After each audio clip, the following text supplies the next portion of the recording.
Hello दोस्तों, सुप्रभात। मैं आदर्श सन्नी आपका स्वागत करता हूं आपके अपने यूट्यूब चैनल लर्न विथ आदर्श सन्नी में। चलिए शुरू करते हैं आज का क्लास। आज का क्लास में हम देखेंगे शिक्षा का उद्देश्य। पिछले कक्षाओं में देखे थे हम लोग शिक्षा की उत्पत्ति, शिक्षा का अर्थ, शिक्षा का परिभाषा। आज हम लोग देखेंगे क्या, शिक्षा का उद्देश्य। तो हम लोग जानते हैं कोई भी वर्क करते हैं तो किसी उद्देश्य से ही करते हैं। तो जब हम शिक्षा प्राप्त करते हैं तो उसी प्रकार शिक्षा का भी एक उद्देश्य होता है। क्या उद्देश्य होता है हम लोग देखते हैं। देखिए, बिना उद्देश्य का जो है कोई काम निरर्थक होता है। इसीलिए उद्देश्य के बिना शिक्षक एक ऐसे नाविक के समान है जिसे अपने लक्ष्य का पता नहीं है, तथा बालक एक पतवार विहीन नौका के समान है जो किनारे पर भटकता है। अर्थात बिना उद्देश्य के यदि शिक्षक पढ़ाता है तो उस नाविक के समान है जिसको लक्ष्य का पता नहीं रहता है कि वो कहाँ जाना है। और बालक को यदि शिक्षा का उद्देश्य नहीं मिलेगा तो वो किस प्रकार का रहेगा, जो नाव चलाने वाला ड्राइवर होता है ना, उसे नाविक बोलते हैं, उसके समान है जो किनारों पे भटकता रहेगा। चलिए देखते हैं। शिक्षा के उद्देश्य को निम्नलिखित 4 भागों में बांटा गया है। शिक्षा के उद्देश्य को कितने भागों में बांटा गया है? 4 भागों में। देखिए, पहला हो जाएगा प्राचीन भारत में शिक्षा का उद्देश्य। दूसरा, मध्यकालीन भारत में शिक्षा का उद्देश्य। तीसरा, ब्रिटिश काल में शिक्षा का उद्देश्य। चौथा, आधुनिक काल में शिक्षा का उद्देश्य। अर्थात आधुनिक काल मतलब जो स्वतंत्रता के बाद हमें मिली है वो आधुनिक काल हो जाएगा। अब देखिए क्या उद्देश्य होता है। यहाँ आधुनिक काल को हम 2 भागों में बांटे हैं। पहला, व्यक्तिक उद्देश्य। व्यक्ति के लिए क्या उद्देश्य है शिक्षा का आधुनिक काल में, और समाज के लिए क्या उद्देश्य है शिक्षा का आधुनिक काल में। व्यक्तिक उद्देश्य हो जाएगा शारीरिक विकास, मानसिक विकास, चारित्रिक विकास, इधर भी है सांस्कृतिक विकास, व्यावसायिक विकास, धार्मिक विकास। और सामाजिक उद्देश्य क्या हो जाएगा आधुनिक काल में? सामाजिक उद्देश्य, राजनीतिक उद्देश्य, लोकतांत्रिक उद्देश्य, और फिर समाजवाद, भावना का विकास, अंतर्राष्ट्रीय भावना का विकास। अब देखते हैं, सबको एक एक करके क्लियरिफाई करते हैं, हम लोग डिफाइन करते हैं। प्राचीन भारत में शिक्षा का क्या उद्देश्य होता था? चरित्र का निर्माण करना।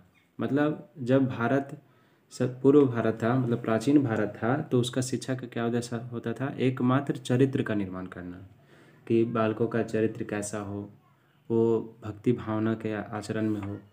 दूसरा था संस्कृति का संरक्षण तथा हस्तांतरण करना। मतलब संस्कृति का संरक्षण करना, जो आज हम संस्कृति के बारे में जानते हैं, अपना सभ्यता को जानते हैं, वो भी आने वाली पीढ़ी को क्या करता था? हस्तांतरण करता था। यही उद्देश्य था। धार्मिकता को अनुप्रमाणित करना, मतलब जो हम लोग धर्म के प्रति अपना रवैया रखते थे उसे हम लोग प्रदर्शित करते थे कि हम ये धर्म के हैं, इसे मानने वाले हैं।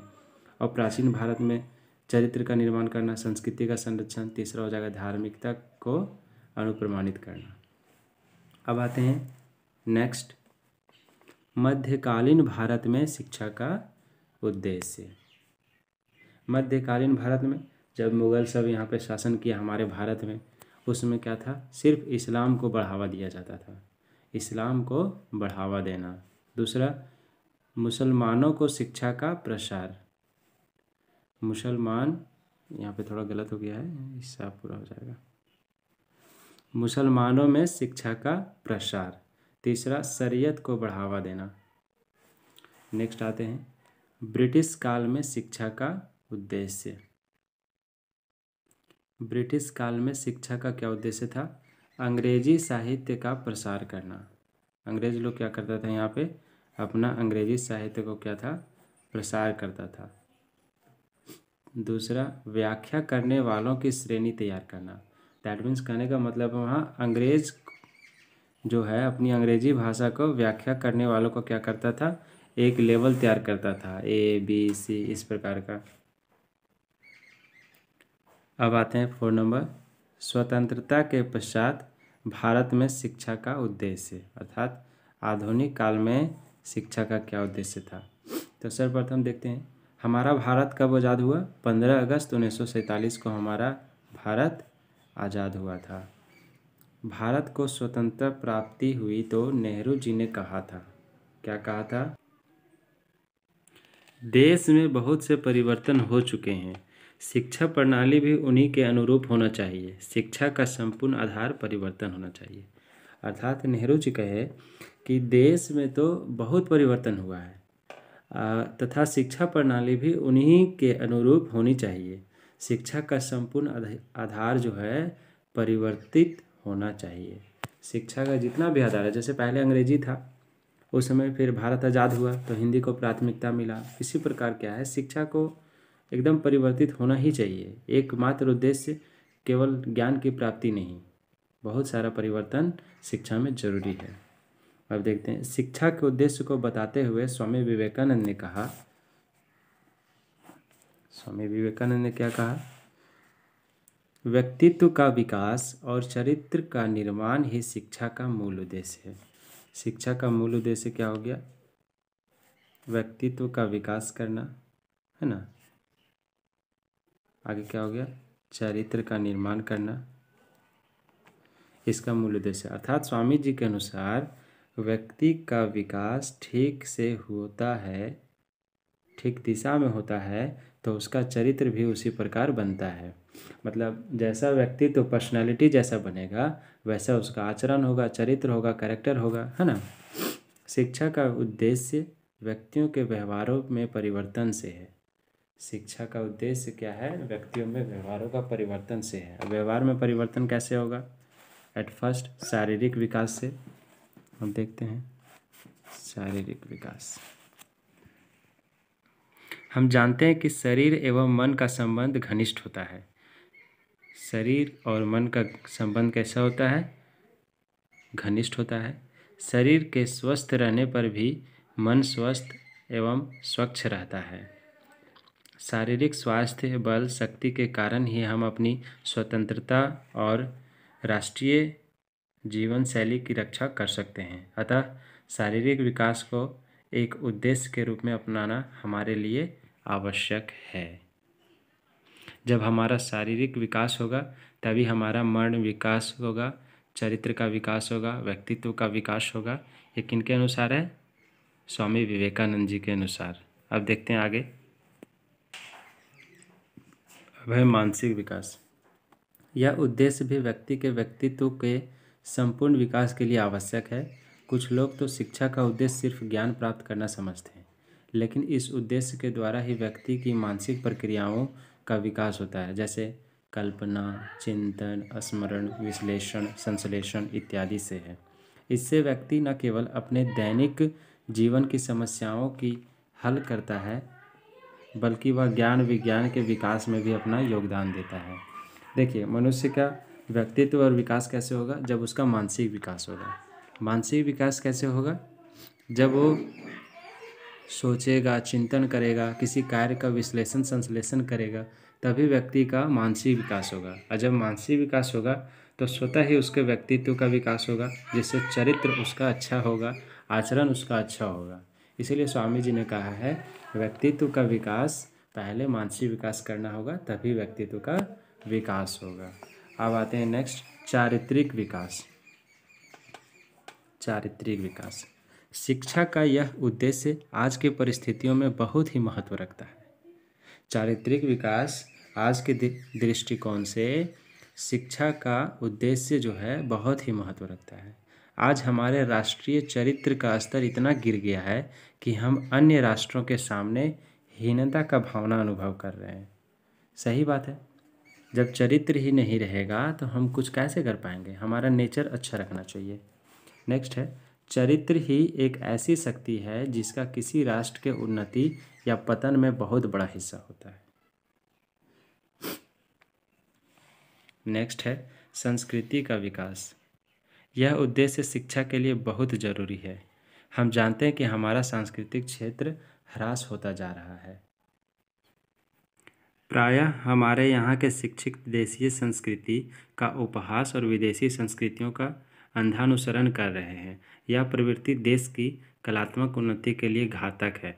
शिक्षा के द्वारा व्यक्ति में उत्तम तथा स्वस्थ सौंदर्यानुभूति जागृत होनी चाहिए, जिससे वह सत्यम शिवम तथा सुंदरम की खोज कर सके।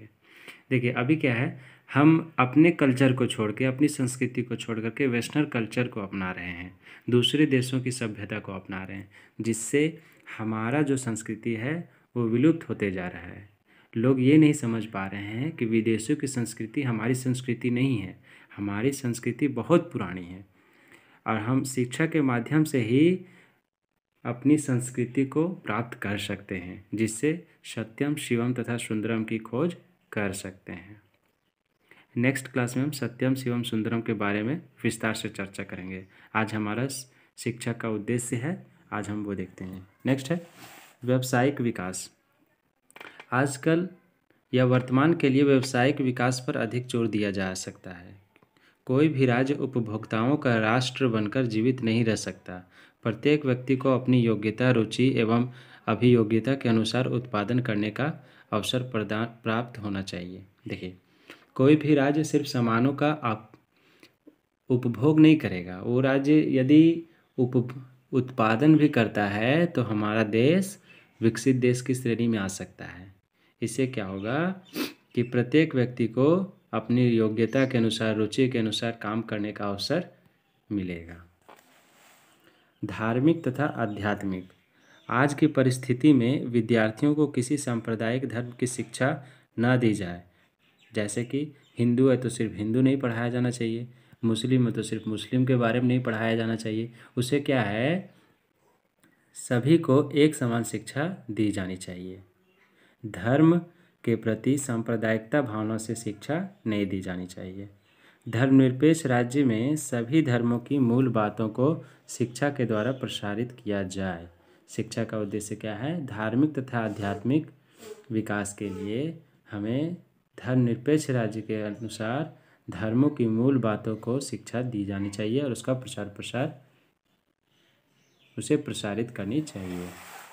अब देखिए सामाजिक विकास के उद्देश्य क्या होते हैं। वो था व्यक्तिगत विकास, अब पढ़ेंगे हम लोग सामाजिक विकास के उद्देश्य। सामाजिक विकास के उद्देश्य में एट फर्स्ट पॉइंट क्या हो जाएगा, राजनीतिक उद्देश्य। राजनीतिक उद्देश्य क्या होता है, देश की स्वतंत्रता की रक्षा करने का प्रयत्न, देश को सुसंगठित एवं बलवान बनाने का प्रयत्न, बालकों को राष्ट्रीय एवं अंतर्राष्ट्रीय समस्याओं के विषय पर जागरूक करना आदि सामाजिक विकास के उद्देश्य के अंतर्गत आता है। सामाजिक विकास में राजनीतिक उद्देश्य महत्वपूर्ण भूमिका है। अब देखिए इसमें क्या हो जाएगा, बालकों को क्या करना चाहिए, हमें राष्ट्रीय एवं अंतर्राष्ट्रीय समस्या के बारे में बताना चाहिए। जैसे वर्तमान में हमारा अंतर्राष्ट्रीय समस्या क्या था, कोरोना, वो राष्ट्रीय समस्या भी बन गई। उसके बारे में बालकों को बताना चाहिए, जिससे क्या होगा, बालक के अंदर सामाजिक विकास हो सके। उसके बारे में जानेगा तो सामाजिक उद्देश्य भी पूरा होगा और हम बालकों के अंदर सामाजिक विकास भी उत्पन्न होगा। नेक्स्ट, लोकतांत्रिक नागरिकता की भावना जागृत करना। स्वस्थ नागरिकता का विकास, स्वतंत्र विचार एवं निर्णय लेने की शक्ति, शारीरिक, मानसिक एवं भावनात्मक विकास, राजनीतिक क्षेत्र में उत्तरदायित्व वहन करने की क्षमता, कर्तव्यों तथा अधिकारों का ज्ञान से है। इसमें शिक्षा का क्या उद्देश्य हो जाएगा, सामाजिक विकास में लोकतांत्रिक नागरिकता की भावना को जागृत करना। इसमें क्या करना होगा, इसमें बालकों के अंदर स्वस्थ नागरिकता का विकास करना है, स्वतंत्र विचार एवं निर्णय लेने की शक्ति, शारीरिक, मानसिक एवं भावनात्मक विकास, जिससे कि बालकों के अंदर कर्तव्य, अधिकारों का ज्ञान हो। नेक्स्ट है समाजवाद की भावना का विकास। समाजवाद, सोशलिज्म, समाजवादी समाज की रचना के लिए सतत प्रयत्न, राष्ट्रीय पूंजी की समान वितरण, आर्थिक तथा सामाजिक विषमताओं का अंत, जात पात के भेदभाव की समाप्ति, शोषण, असमानता आदि सामंतवादी सिद्धांतों का विरोध से है और इस उद्देश्य की प्राप्ति शिक्षा के द्वारा ही संभव है। समाजवाद की भावना का क्या करना है, विकास करना है। जैसे इसमें क्या होता है ना, बालक को जैसा घर में बताया जाता है जात पात, ये ऊंची जाति का, ये नीची जाति का, ऐसा ही हो जाता है।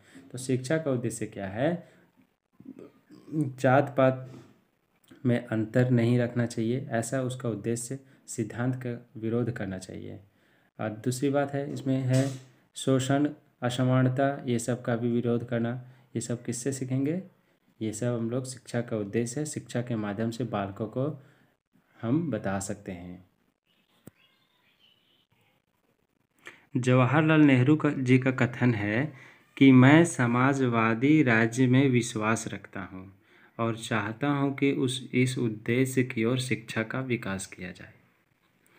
जवाहरलाल नेहरू जी कहे कि मैं समाजवादी राज्य में विश्वास करता हूँ, मतलब वो कोई व्यक्ति को नहीं, पूरे समाज का राज्य पर विश्वास करते हैं और वे चाहते हैं कि इस उद्देश्य की ओर शिक्षा का विकास हो। शिक्षा का किसी एक व्यक्ति पर अधिकार ना हो, बल्कि संपूर्ण व्यक्तियों पर अधिकार हो। अब राष्ट्र प्रेम और अंतर्राष्ट्रीय भावना का विकास। शिक्षा द्वारा बालकों को विश्व कल्याण तथा विश्व शांति का अनुपम संदेश देना होगा। शिक्षा के द्वारा अंतर्राष्ट्रीयता की भावना तथा विश्व बंधुत्व का विकास करना बहुत ही जरूरी है, आवश्यक है। इससे क्या होगा, शिक्षा का सामाजिक उद्देश्य एक ये भी है, राष्ट्र प्रेम तथा अंतर्राष्ट्रीय भावना का विकास करना है। राष्ट्र प्रेम मतलब बालकों को शुरू से ही अपने देश के प्रति, राष्ट्र के प्रति, विश्व के प्रति प्रेम भावना और विश्व बंधुत्व की भावना का विकास करना आवश्यक है। अब देखते हैं उद्देश्यों का निष्कर्ष। इतने सारे हम लोग जो पढ़े, शिक्षा का उद्देश्य, सामाजिक उद्देश्य, व्यक्तिगत उद्देश्य, उसका 4 लाइन में हम लोग निष्कर्ष देख लेते हैं।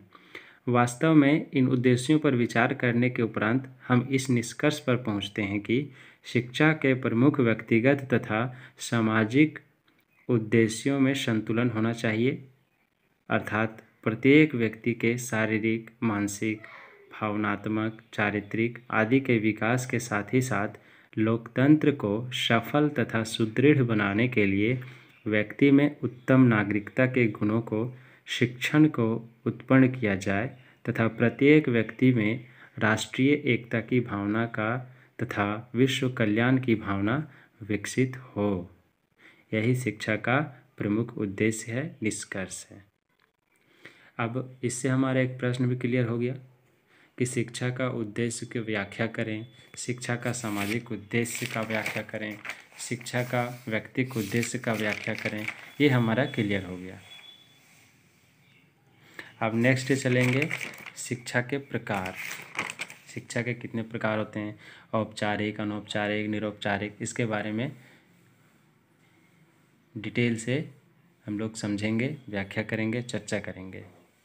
आपको वीडियो कैसा लगा कमेंट बॉक्स में ज़रूर बताएं और अपने मित्रों के साथ शेयर करें। इस वीडियो को लाइक करें, अधिक से अधिक अपने दोस्तों तक पहुंचाएं और हमारे चैनल को यदि सब्सक्राइब ना किए हो तो ज़रूर सब्सक्राइब कर लें। इसी तरह से शिक्षा के आगे भी हम लोग शिक्षा के टॉपिकों को चलेंगे और कंप्लीट होने पर उसका क्वेश्चन भी करेंगे। जोहार, जय हिंद, जय भारत।